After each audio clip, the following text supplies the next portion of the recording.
자전거나 또는 오토바이 또는 이런 것들 또는 킥보드도 그렇고 전기 양을 따라서 속도를 조절하시면 제 기술이 되겠습니다.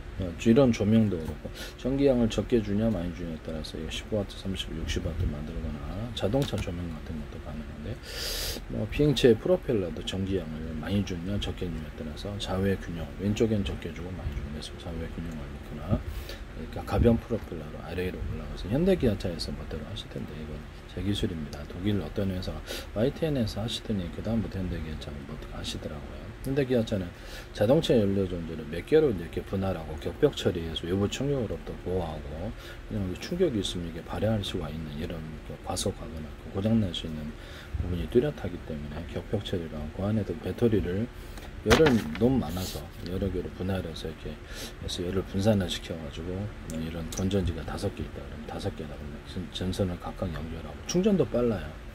그래서 온오프식으로 1개 쓸지 2개, 3개 쓸지 4개, 5개 쓸지 이렇게 해서 전기양을 틀리게 갖다 쓰는 기술을 쓰는데 이것을 하시더라고요. 여름에는 더울 때 냉방 해주고 겨울에는 난방해서 이렇게 보호하는 기술을 얘기했죠.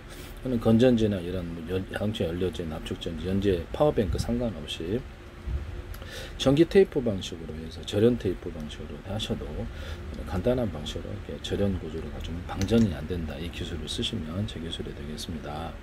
또는 납축전지 같은 데 스마트폰 충전율처럼 충전율을 나타내거나 해서 전원을 스스로 차단시켜서 과충전되지 않게 하는 기술을 얘기했었는데 LG전자에서 박람회 자기네들에게 해버렸다고 하시더라고요. 제 기술인데요. 네네. LG는 제 그것 말고도 다른 것도 많이 들어가 계십니다. 연료전지, 자동차 연료전지나 모든 연료전지에서도 이 기술을 쓸 수 있습니다. 이거는 전기 배터리가 이제 그 CPU나 이렇게 어떤 그 반도체나 이렇게 기판 구조에서 배터리 종류가 뭐가 됐든 콘덴서도 마찬가지로 이렇게 전기 5개다 또는 10개다 할 수도 있고 몇백 개짜리도 있어요.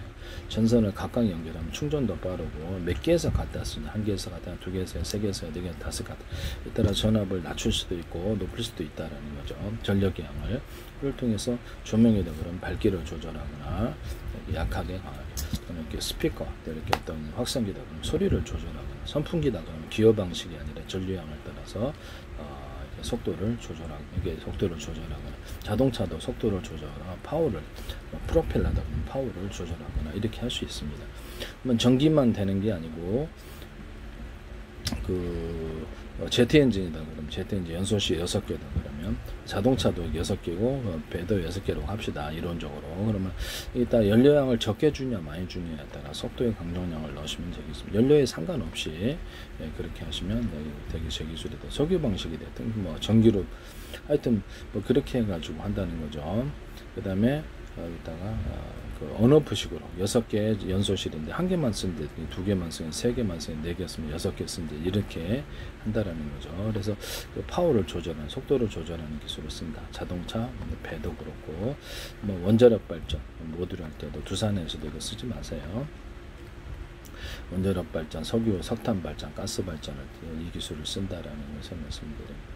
그때도 보일러 물통을 100개 작은 걸 만들어서 한 군데 크게 모여가지고 거기서 다시 한번 끓여줄 수도 있어요. 전기 발전하는 이 기술을 모듈로서 그러면 이렇게 원자력 발전 같은 경우도 막대 형식으로 놓기 때문에 이렇게 바닷물로 이렇게 제어를 해야 되거든요.